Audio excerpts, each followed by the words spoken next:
Hello and welcome back to Guys Anand from Unit till Infinite. I am Sneha and we are doing real analysis as promised. Last year जो दिसंबर 2019 का exam हुआ था उसका question paper discuss करने की बात हुई थी, तो हम वो क्वेश्चन पेपर डिस्कस कर रहे हैं। आज हम पार्ट बी करेंगे। क्वेश्चंस मैं आपको स्क्रीन पे फोटो डाल दूंगी, उसमें से एडजस्ट कर लेना और हम लोग सीधे सॉल्यूशन कर रहे हैं।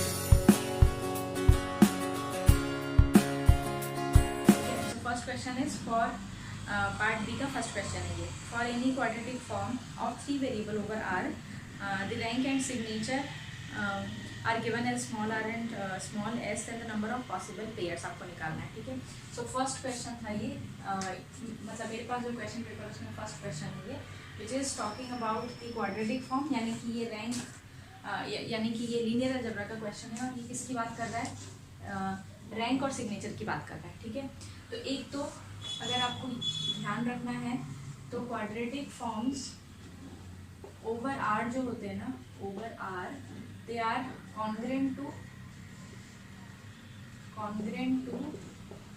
symmetric matrices, n cross n symmetric matrices के ओवर आर। सिमेट्रिक मेट्रिक्स की बात हो रही तो आर से कॉन्ग्रेंट होते हैं। इस केस में जो ये आर कॉमा एस के नंबर ऑफ पेयर्स आएंगे ना, ये किसके इक्वल होंगे, number of congruence, number of equivalence classes, number of equivalence classes. ठीक है, इसके लिए, और ये होती है n+1 इंटू n+2/2। यहाँ से मेरे को आंसर डायरेक्ट मिल जाएगा 10। बट अगर आपको ये चीज़ याद नहीं थी तो भी बहुत इजीली क्वेश्चन हो जाता। अगर suppose the number of positive eigenvalues are p and the number of negative eigenvalues are n, then you know that rank is the sum of number of positive and negative eigenvalues and signature is the difference, है ना। अब देखो, since you are given with a 3x3 quadratic form, इसका मतलब आपके पास rank के लिए ये 4 ऑप्शंस हो जाएंगे, 0, 1, 2 और 3। अब रैंक के हिसाब से मैं p और n फाइंड आउट कर सकती हूँ। इफ माई रैंक इज 0 तो यानी कि ये दोनों जो पॉजिटिव नेगेटिव आइगन वैल्यूज में 0 आ गई। यहाँ से मुझे s क्या मिल गया, 0 मिल गया। r और s का जो पेयर है, नंबर ऑफ पेयर, ये आ गया 1। फिर अगर मेरा रैंक 1 है तो क्या हो सकता है, या तो पॉजिटिव आइगन वैल्यू होगी 1, नेगेटिव 0 या 0 और 1, है ना। ये केस बनेगा। इस केस में s क्या आएगा, 1 और -1। तो यहाँ पर मुझे नंबर ऑफ पेयर कितने मिल गया, 2। फिर ये हो सकता है 1 और 1 if the rank is 2 positive and negative eigen values, या हो सकता है 2 और 0 और 0 और 2। इस केस में माय सिग्नेचर कैन बी 0 हो सकता है, 2 हो सकता है, -2 हो सकता है। दैट मीन्स नंबर 3 मुझे मिल रहा है। सिमिलरली मैं 3 के लिए फाइंड आउट करूँगी तो टोटल नंबर 4 मिलेंगे, इनको ऐड कर दो, द आंसर इज 10। तो इस तरह से कर सकते थे हम फर्स्ट क्वेश्चन। कॉन्ग्रुएंस क्लासेस का अगर ये फॉर्मूला याद था तो बिल्कुल कुछ नहीं था, तुरंत आंसर निकल जाता। बट अगर नहीं याद था तो हाँ, थोड़ा सा टाइम ज़रूर लगता। ठीक है, ये था first question from linear algebra का था ये पहला क्वेश्चन इस पेपर में। नेक्स्ट क्वेश्चन है, they are saying that x is an infinite countable bounded subset of r, then which of the following is true. तो मेरा जो सेकेंड क्वेश्चन है उसमें जो x गिवन है, it's a subset of r, और x कैसा है, इनफाइनाइट बाउंडेड एंड काउंटेबल। ठीक है, सबसे पहला उन्होंने ऑप्शन दे रखा है that x can not B compact. सबसे पहले तो देखो, कॉम्पैक्ट क्या होता है, क्लोज्ड और बाउंडेड। तो बाउंडेड तो है ही, क्लोज्ड के बारे में बात करना है। नाउ काउंटेबली इनफाइनाइट सेट अगर हम बात कर रहे हैं आर के अंदर, तो कैसे होते हैं, वो क्लोज्ड होते हैं कि ओपन होते हैं। तो देखो, अगर काउंटेबली इनफाइनाइट सेट की बात कर रहे हैं, यानी हम डिस्क्रीट पॉइंट्स की बात कर रहे हैं। अब जब ऐसा सेट होता है जहाँ पर सिर्फ डिस्क्रीट पॉइंट्स होते हैं, वो सेट क्लोज्ड होता है क्योंकि उनके लिमिट पॉइंट्स का सेट एम्प्टी होता है जो अपने आप में कंटेन करता है।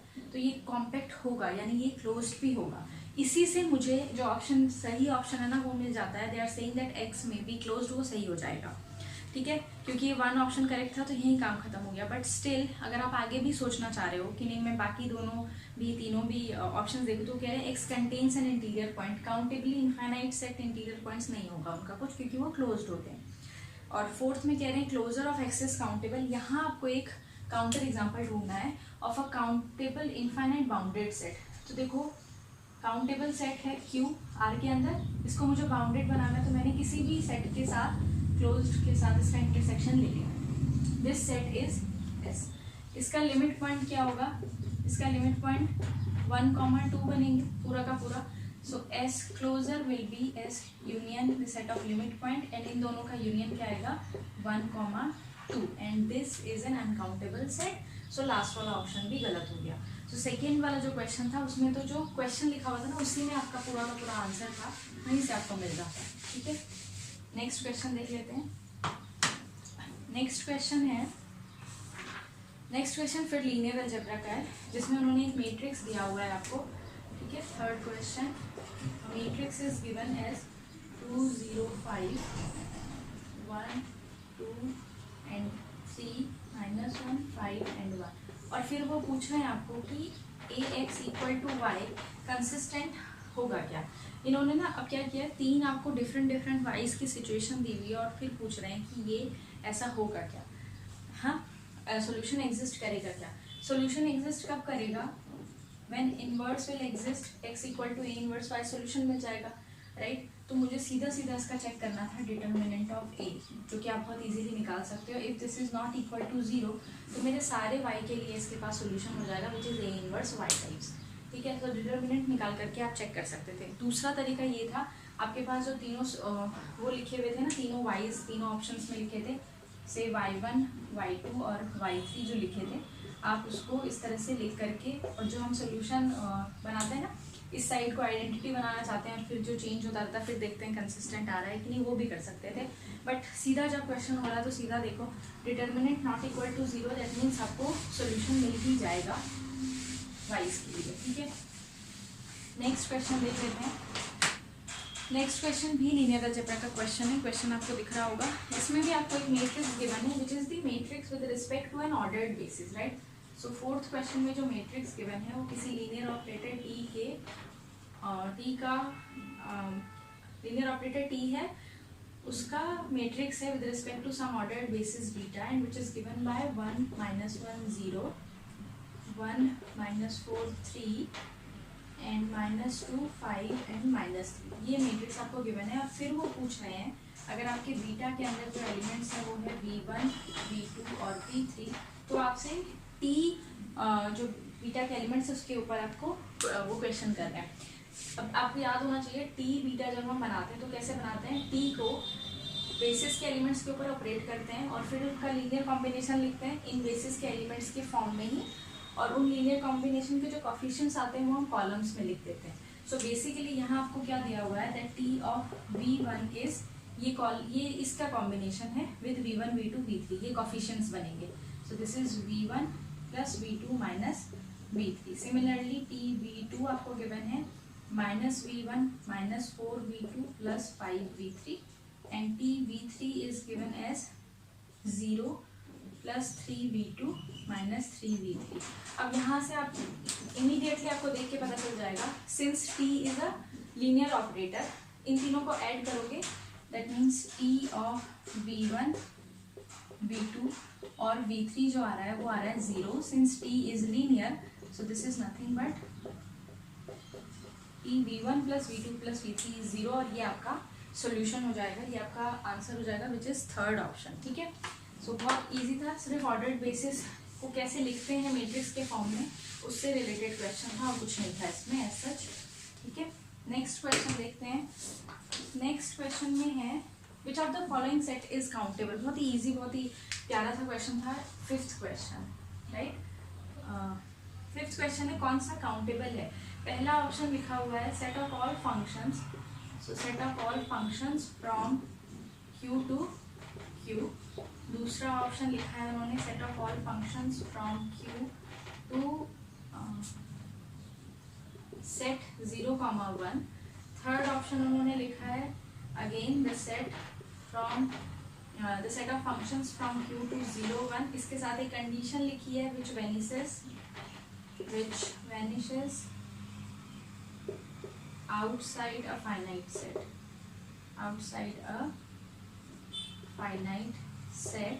और फोर्थ लिखा है set of all subsets of n, right, set of all subsets of n, subsets of n। इसमें उन्होंने क्या पूछा, काउंटेबल कौन सा होगा सेट। सो सबसे पहले set of all subsets of n is power set of n, and the cardinality of power sets are 2 raised to the power cardinality of n which is alif naught which is c। तो ये तो uncountable हो गया, ये option तो गलत हो गया। यहाँ आ जाओ, इस तरह का अगर क्वेश्चन होगा ना, function from some set to other set, तो इसकी कार्डिनलिटी होती है cardinality of the codomain over cardinality of the domain, ऐसे लिखते हैं। मैंने बहुत पहले इनिशियली एक वीडियो में बताया था दैट ऐसे इसको निकाल सकते हैं, ठीक है। ये सी और डी मेरे कोडोमेन और डोमेन है। एनीवेज यहाँ पर कोडोमेन की कार्डिनलिटी है 2 और डोमेन की कार्डिनलिटी अलिफ not which is C, so ये भी नहीं हो सकता। क्यू डो Q aleph naught raise to the power aleph naught again c, so ये भी नहीं हो सकता। मेरे पास एक ही ऑप्शन बच गया, वही ऑप्शन करेक्ट होगा, ठीक है। सो कुछ क्वेश्चंस तो ना बिल्कुल ऐसे ही करने हैं आपको कि ऑप्शंस स्टार्ट कर देने हैं कि नहीं ये ऑप्शन तो नहीं हो सकता, इस वजह से ये ऑप्शन होना चाहिए, ठीक है। नेक्स्ट है सिक्स्थ क्वेश्चन है ना, फाइनाइट सीक्वेंस का क्वेश्चन है, नॉट सीरीज का क्वेश्चन है।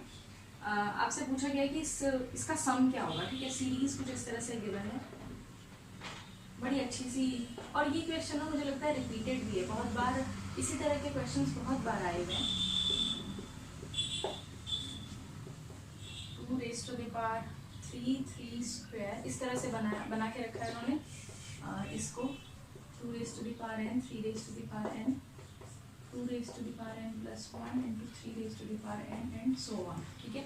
तो क्वेश्चन में इसका सम पूछा गया है, कुछ नहीं करना है। यहाँ से आपको दिख रहा होगा 2 और 3 कॉमन आ जाएंगे, तो बस वो कॉमन लेते चले जाओ और देखो क्या बचेगा आपके पास, ठीक है। यहाँ पर 2 स्क्वायर 3 स्क्वायर कॉमन आ जाएगा, you are left with 1/2 so on. यहाँ पर 2 raised to the power n 3 raised to the power n common आ जाएगा, you are left with 1/1/2 and so on. So 1 + 1/2 common आ गया, यानी 3/2 कॉमन आ गया। आपके पास बचा 1/2 into 3, 1/2 into 3 square, 1/2 into 3 cube and so on. ये एक तरह से आपकी ज्योमेट्रिक सीरीज बन गई, infinite geometric series, and you know that the sum of infinite geometric series is a/1 - r, कुछ ऐसा आ जाएगा विच इज इक्वल टू 3/10। तो ये सीधा सा क्वेश्चन था, और ये क्वेश्चन बहुत बार लास्ट 10 ईयर के पेपर्स में उठा के देखोगे ना, ऐसा क्वेश्चन बहुत बार आया हुआ है जहाँ इनफाइनाइट सीरीज को इस्तेमाल करना है, ज्योमेट्रिक सीरीज को, टू फाइंड आउट दिस सम। तो ये हो गया नेक्स्ट क्वेश्चन। इसके बाद अगला क्वेश्चन है मेरा लीनियर अलजेब्रा का क्वेश्चन है, 7th क्वेश्चन।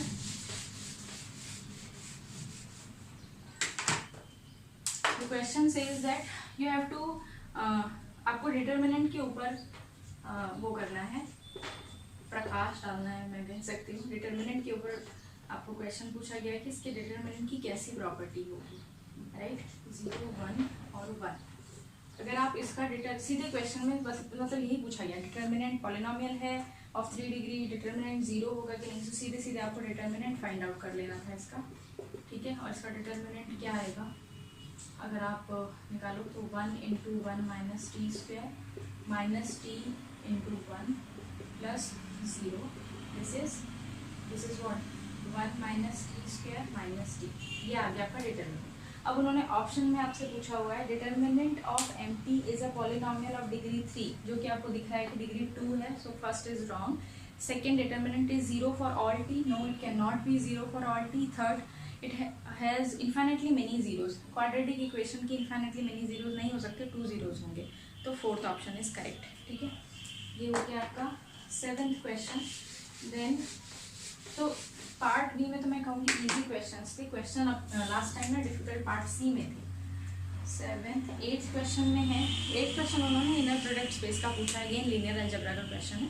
वो कह रहे हैं एफ अगर इनर प्रोडक्ट स्पेस डिफाइन कर दिया है इस तरह से, तो पूछ रहे हैं, डिफाइन नहीं किया मतलब उन्होंने एक फंक्शन डिफाइन किया, वो पूछ रहे हैं इनर प्रोडक्ट है, बाइलिनियर है, कैसा है, कौन सा स्टेटमेंट ट्रू है, ठीक है।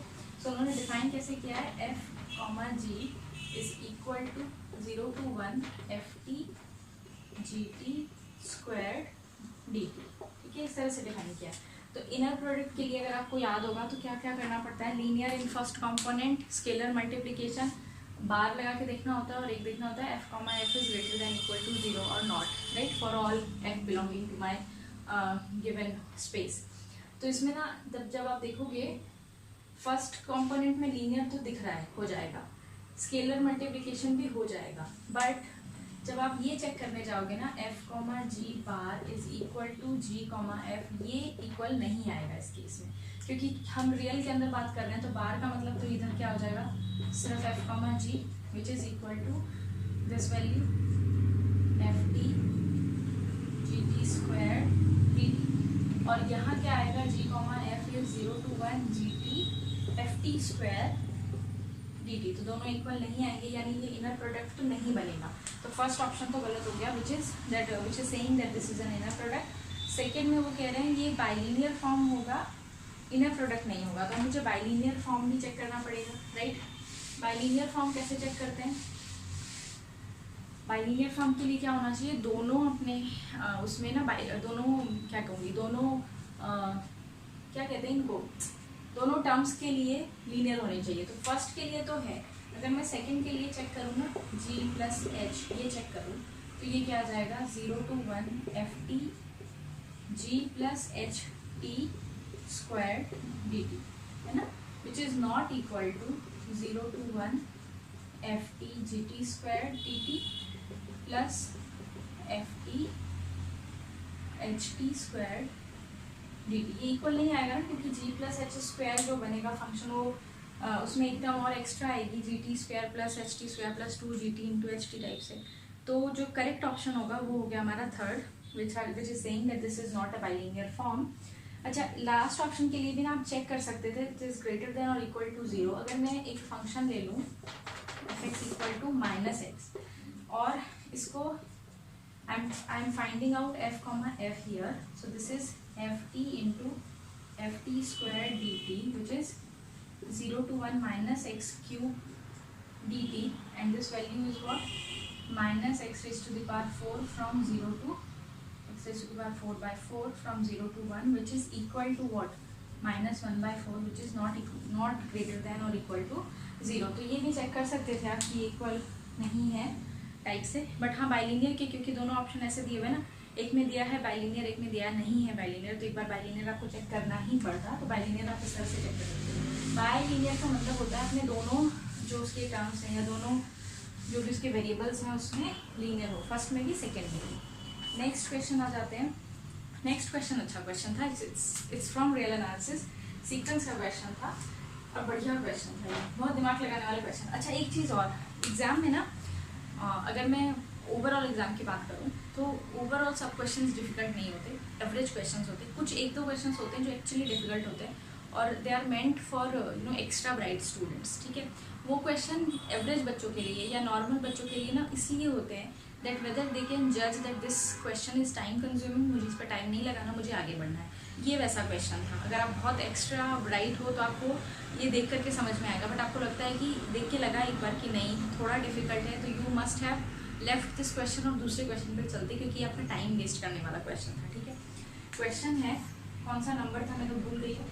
Anyways, so question is given, f m x define किया है कुछ इस तरह से, cos m x 0 and x, where x is greater than equal to 1 by m and 1 upon m plus 10 less than x less than 1 upon m, or x if x is less than equal to 1 upon m plus 10। ये मेरा function define किया है, और जो x है ना, it is from the set E which is given by 1 by m, right. अब वो मुझसे पूछ रही है, सीक्वेंस बन गई एक तरह से, अब वो मुझसे सीक्वेंस की सब सीक्वेंसेस के बारे में बात कर रहे हैं और फॉर एवरी पॉइंट ऑफ ई दोनों चीज़ के बारे में बात कर रहे हैं, ठीक है। मतलब क्या कर रहे हैं ये लोग, पॉइंट वाइज सीक्वेंस की बात कर रहे हैं हर एक पॉइंट के लिए। तो यहाँ पर आपको क्या करना पड़ता ना, पहले फर्स्ट तो आप ये m के लिए f1 f2 f3 f4 कुछ बनाने की कोशिश करो। जैसे मैं यहाँ पर बना देती हूँ, अगर मैं f1x की बात करूँ तो ये क्या होना चाहिए, cos x when x is greater than equal to 1, 0, when x lies between 1 by 11 to 1, and x when x is less than equal to 1 by 11, f1x. Similarly, you should have made f2x, that is cos 2x when x is greater than equal to 1 by 2, 0 when x lies between 1/12 and 1/2 and x when x is less than 1/20। इस तरह से बनता है ये F3 F4 आप कुछ भी बना सकते थे, बट उन्होंने क्वेश्चन आपको जो आपकी ऑप्शंस की फॉर्मेशन है ना वो ऐसे है that no subsequence of Fn converges at every point of E। So E के भी पॉइंट्स के बारे में बात करें। Once you get this idea कि F1 F2 इस तरह से बनेंगे, आप E के पॉइंट्स उठाओ और फिर यहाँ पर पुट करने की कोशिश करो और फिर सीक्वेंस बनाओ, ठीक है। जैसे अब अगर मैं E के पॉइंट्स को वेरी करने लग जाऊँ ना, तो E के पॉइंट्स कैसे हैं 1 1/2 1/3। So for x equal to 1 जो F11 बन रहा है वो कैसा बन रहा है cos 1 when 1 is greater than equal to 1, मतलब 1 is 1 ये आ गया यहाँ पर, राइट। सिर्फ 1 की बात कर रहे थे तो ये एक ही बन गया which is cos 1।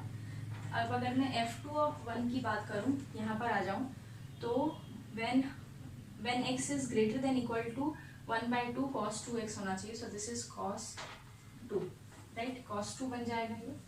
फिर F3 की बात करूँगी ना 1 पे, तो cos 3 बन जाएगा एंड सो ऑन। सिमिलरली अगर मैं x को 1/2 पे रखूँ और फिर ये देखूँ ना, तो F1 of 1/2 क्या आएगा ना, 1/2 will lie between this point, तो ये आ जाएगा 0। F2 of 1/2 क्या आ जाएगा यहाँ पर 1/2 पर ये वैल्यू क्या आएगी, 1/2 की वैल्यू आएगी cos 4 आ जाएगी, एक्चुअली cos 1 आएगी, हाँ cos 1। सिमिलरली F3 के लिए आप निकालोगे इस तरह से, अगर आप थोड़ा बहुत निकालते चले जाओगे तो आपको एक फेयर आइडिया मिल जाएगा कि क्या हो रहा है यहाँ पर। अब वो कह रहे हैं no subsequence of FM converges at every point of E, ठीक है। एक पॉइंट पर तो मुझे कन्वर्जन जरूर मिल जाएगा, वो कौन सा पॉइंट होगा, अगर मैं इस तरह से कोई पॉइंट कंसिडर कर लूँ ना which is always lying in the last वाला डेफिनेशन। अगर मैं कोई पॉइंट इस तरह से चूज कर लूँ 1/m सच दैट यही लास्ट वाले पॉइंट पर आ जाए, तो एक सीक्वेंस मुझे मिल जाएगी विच इज कन्वर्जन। दूसरा वो कह रहे हैं एवरी सब सीक्वेंस कन्वर्जेस, एक ही मुझे मिल गई ये वाली, देखो cos 1 cos 2 cos 3 कन्वर्ज नहीं करेगी। थर्ड वो कह रहे हैं देयर एग्जिस्ट इनफाइनाइटली मेनी सब sequences which converge eight every point of E।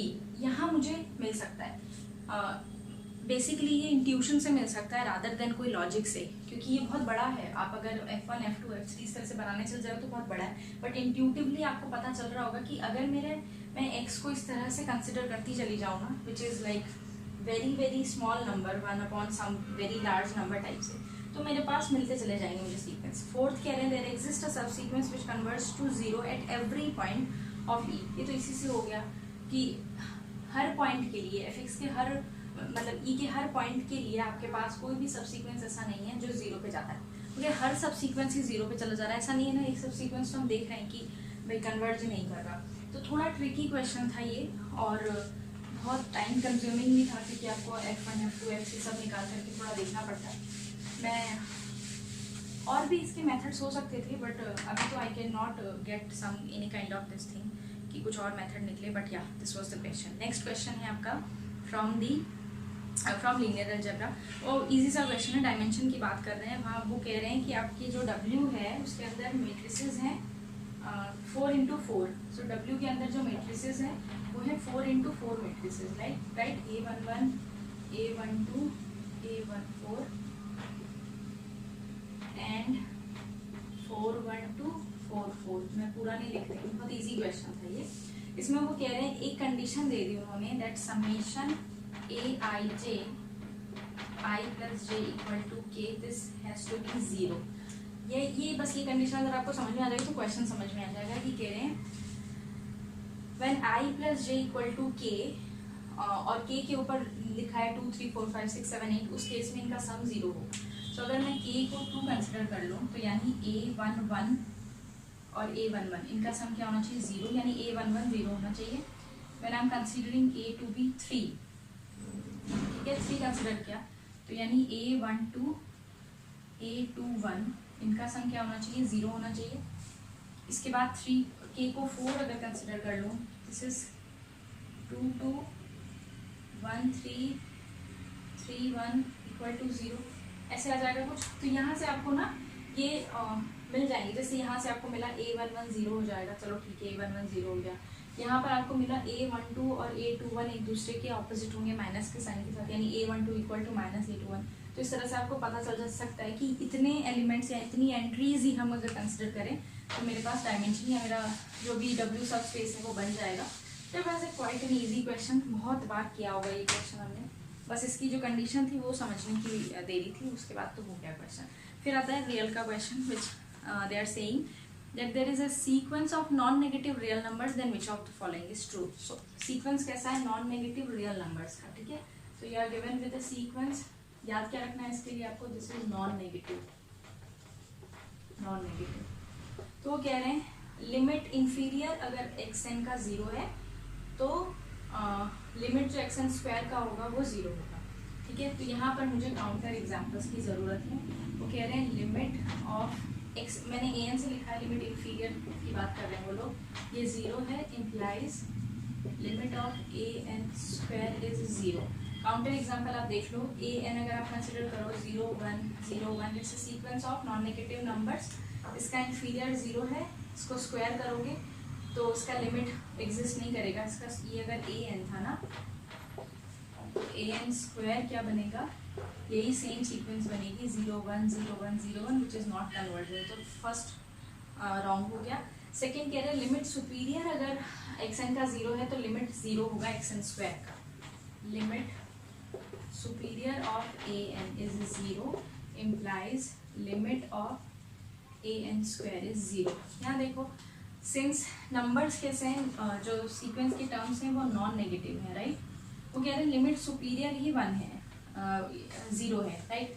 Limit superior ही 0 है, यानी कि क्या, हम इधर तो जा ही नहीं सकते, ये तो हमारे लिए निषेध है ये जगह जाना, हमें इधर ही जाना है। लेकिन वो सीक्वेंस कैसा है, जैसे वो जो सीक्वेंस है उसका सुपीरियर ही जो है ना वो 0 पे आ जा रहा है, ठीक है। इसका मतलब कि आपको लग रहा है कि सीक्वेंस 0 ही सीक्वेंस होगी, नल सीक्वेंस होगी, and hence this option is correct. यहीं पर करेक्ट हो जाता है ये ऑप्शन कि ये ट्रू है। तो यहाँ ये ध्यान रखना था कि since the sequence was non negative, हमें उस साइड तो जाना ही नहीं है। सीक्वेंस का सुप्रीमा में उन्होंने बता दिया 0 पर है, तो और तो हम कहाँ जा सकते हैं? अगर हम इधर बढ़ेंगे तो सुप्रीमम तो 0 नहीं होना, कुछ और नंबर पता चला जाएगा, which is like not true.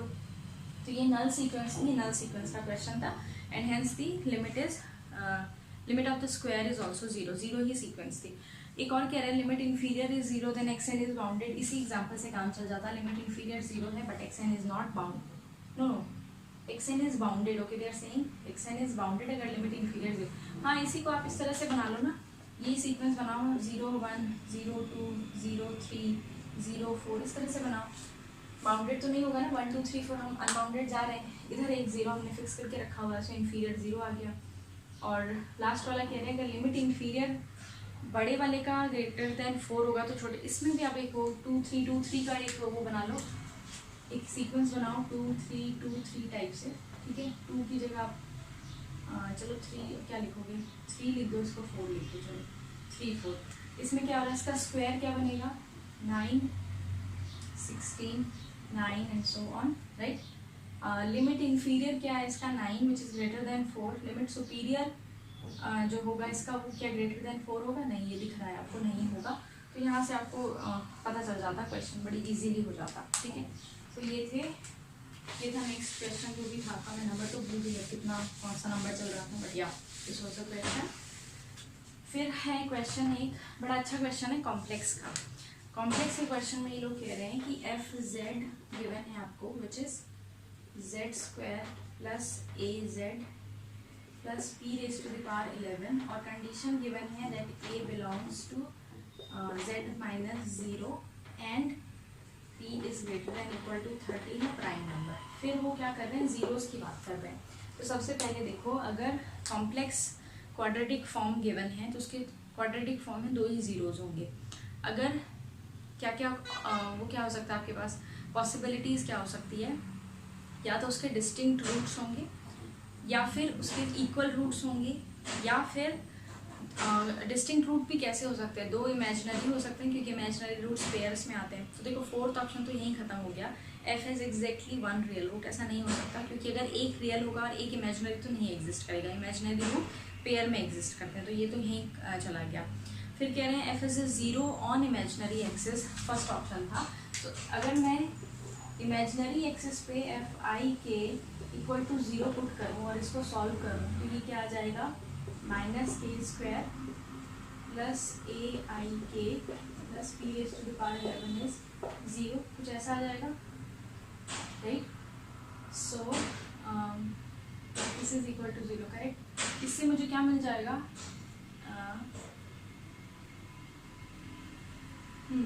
इसका रियल पार्ट होगा ये e raise to the power 11 और इमेजिनरी पार्ट होगा ए के इक्वल टू 0। यहाँ से मुझे इन दोनों को अगर मैं कंपेयर करूँगी तो ए के विल बी 0 ना, ए कैन नॉट बी 0, उन्होंने लिखा है ए बिलोंग्स टू जेड माइनस, सो इसका मतलब के इज इक्वल टू 0। तो आई के वाला जो सिचुएशन था ना यहाँ पर, अच्छा के इक्वल टू 0 यहाँ पुट करूँ तो मेरे पास क्या आएगा, minus k square plus P raise to the power 11 equal to 0, k is 0 यानी P raise to the power 11 is 0, prime कुछ नहीं हो सकता, तो ये ऑप्शन डिस्कार्ड हो गया यहाँ पर। इसके बाद कह रहे हैं वो लोग second option, f is 0 for which the real and imaginary parts are equal, same जैसे ये लिखा था ना आई के, इसी तरह if I consider f of m plus I m, और अब इसको मैं यहाँ पर पुट करूँ और 0 के इक्वल पुट करूँ ना, तो यहाँ पर आपको एक कॉन्ट्रडिक्शन मिलेगा, जल्दी से देख लेते हैं। M plus I m squared a M plus I m e raise to the power 11 is 0, right. इसको सॉल्व करेंगे, m square minus m square plus 2im a m minus i a M plus, ये cancel हो गया, imaginary part और real part को compare करा, plus 2m minus a m into i equal to 0। यहाँ से क्या आ गया, 2m equal to A M यानी ए इक्वल टू 2, और यहाँ क्या आ गया, A M plus P raise to the power यानी P raise to the power minus 2m, ऐसे आ गया, P raise to the power 11 is equal to minus 2 raise to the power sum m, right. तो क्या ऐसे लिख सकते हैं किसी भी इस वैल्यू को, किसको, किसी भी प्राइम को which is greater than 13 can be written as minus 2 into something, या तो प्राइम नहीं बचेगा ना, तो ये भी कॉन्ट्रडिक्शन आ गया, ये नहीं हो सकता, and hence only the third option is correct, ठीक है। तो थर्ड ऑप्शन जो होता है वो करेक्ट हो जाएगा यहाँ पर। फिर कॉम्प्लेक्स का ही क्वेश्चन है, they are saying f is from c to c such that f of 1/n equal to 1/n square, तो इनमें से कौन सा ट्रू होगा। ये तो देखो हर पेपर में 10 साल के पेपर में से हर पेपर में एक बार क्वेश्चन आया, this is identity theorem, you just have to make a function g z as z square, दोनों के जो रूट्स होंगे वो दोनों के रूट्स इक्वल होंगे, एफ माइनस जी के जो रूट्स होंगे वो 1/n का लिमिट पॉइंट 0 है, 0 से में बिलोंग करता है एफ और जी सेम हो जाएंगे, so F Z equal to Z square आ जाएगा। लास्ट 10 ईयर के क्वेश्चन पेपर करना बहुत यूजफुल है गाइज, जितना करोगे उतना कम है, क्योंकि उनमें से ही मुझे लगता है सारे क्वेश्चंस उसमें से ही निकल के आ जाते हैं। एक क्वेश्चन और है कॉम्प्लेक्स का, दे आर सेइंग एक फंक्शन डिफाइन करके रखा है उन्होंने z r square upon z, और फिर वो कंटिन्यू फॉल्स पूछ रहे हैं, स्टेटमेंट कौन सा फॉल्स है, F Z is z bar square upon z and 0 when z is not equal to 0 and when z is equal to 0। सबसे पहले कॉन्टीन्यूटी, तो कॉन्टीन्यूटी के लिए तो ना सिंस हमने वो किया नहीं है अभी, function of several variable, F of x plus I Y, यहाँ से क्या आएगा, X minus I Y square upon X plus I Y, और कॉन्टीन्यूटी चेक करने के लिए ना मुझे क्या करना पड़ता है, इसको बस y को एम एक्स या x को एम वाई के फॉर्म में लिख लेना पड़ता है, और ये कुछ ऐसा आ जाएगा, x minus I M X X plus I M X, this is the square, यहाँ से आप एक्स स्क्वायर एक्स कॉमन ले लो, so you will be left with what 1 minus I M square into X upon 1 plus I M, this is approaching to 0 as X approaches to 0। 0 पे दिक्कत थी, ऐसे तो ये दिख रहा है मुझे कॉन्टीन्यूस है, 0 पे दिक्कत थी, 0 पे दिक्कत मैंने चेक कर ली, 0 आ रहा है, सो कॉन्टीन्यूस एवरीवेयर ट्रू है। क्वेश्चन में पूछा था फॉल्स कौन सा स्टेटमेंट है, तो ये नहीं हो सकता, F Z is not analytic in any neighbourhood of 0। 0 के नेबरहुड में एनालिटिसिटी चेक करने के लिए आपके पास दो चीज़ें होती है, या तो आप चेक करोगे कॉशी-रीमान इक्वेशन, या आप देखोगे फंक्शन का derivative with respect to Z bar 0 आ रहा है या नहीं, ठीक है। सो मैं यही देख रही हूँ, फंक्शन जो है हमारा उसको z बार के रेस्पेक्ट में डिराइव कर रही हूँ, d है ये, ठीक है, यानी d बाई डी जेड बार और z बार स्क्वायर अपॉन z, ये क्या आ जाएगा 2z बार अपॉन z आएगा। They are saying that this is analytic in an open neighbourhood of zero, यानी जीरो को छोड़ के उस नेबरहुड में क्या ये जीरो आ रहा है। सो ओपन नेबरहुड की बात कर रहे हैं ना, this is not equal to zero for any z belonging to the open neighbourhood. Open neighbourhood आपको कॉम्प्लेक्स में ध्यान होना चाहिए, neighbourhood of zero, that open neighbourhood का मतलब था उस पॉइंट को हटा के उसका नेबरहुड। तो यानी नॉन जीरो अगर मैं पॉइंट्स ले रही हूँ ना z, तो वहाँ क्या del D F by D Z bar zero आ रहा है, नहीं आ रहा, क्योंकि z अगर नॉन जीरो होगा तो z बार भी नॉन जीरो होगा, ये एक नॉन जीरो नंबर आएगा। तो ये एनालिटिक नहीं है, यानी ये स्टेटमेंट ट्रू है, क्वेश्चन के हिसाब से ये ऑप्शन करेक्ट नहीं हो सकता। Then they are saying that ZFZ satisfies Cauchy-Riemann equation at 0. What is ZFZ? ZFZ is Z bar square. ये आपको देखना है Cauchy-Riemann equation, आप इजीली चेक करके देख सकते हो कि ये सेटिस्फाई कर रहे हैं, ये नहीं सेटिस्फाई करेंगे जीरो पे, ठीक है। Cauchy-Riemann equation I think you know ना, right, ux equal to v y and u y equal to minus v x, ये चेक करना है आपको एट जीरो। अगर ये ऐसा आ जाता है, इक्वल आ जाता है तो ठीक है, नहीं तो नहीं। लास्ट है F Z is analytic in some open subset of सी।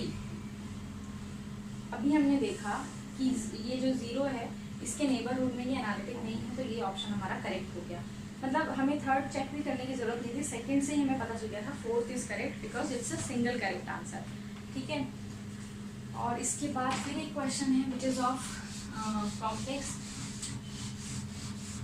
अब मैं एक्चुअली ना दूसरे यूनिट 2 में चली गई हूँ, तो कॉम्प्लेक्स और ग्रुप के क्वेश्चंस आ रहे हैं। यहाँ पर ये क्वेश्चन में उन्होंने t of x plus I y को मैट्रिक्स के फॉर्म में लिखा है, which is x y minus y x, और फिर वो पूछ रहे हैं आपसे t of z1 z2 is equal to t z1 into t z2।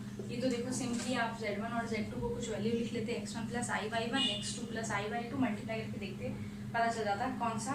इसमें भी आपसे पूछना है कौन सा स्टेटमेंट फॉल्स है, तो ये फॉल्स, ये ट्रू हो जाता है, hence the option is not correct. T Z is singular, singularity के लिए डिटर्मिनेंट निकालोगे आप टी का, which is X square plus Y square and which is nothing but modulus of Z का square. This is equal to zero if and only if Z is zero, so this is also correct. So question के according option is incorrect. Fourth भी correct है क्योंकि T linear में मुझे दिख रहा है, ये जो मैट्रिक्स के फॉर्म में होते हैं लीनियर होते हैं। बच गया third option and hence the third option is correct. तो ये हो गए मेरे सारे क्वेश्चंस। इसमें इस पेपर का अगर मैं एनालिसिस करके देखूँ तो पार्ट बी बहुत इजी था, पार्ट सी थोड़ा डिफिकल्ट था। कुछ क्वेश्चंस, कुछ नहीं बहुत सारे ऐसे क्वेश्चंस थे जिसमें बहुत सोचना पड़ता।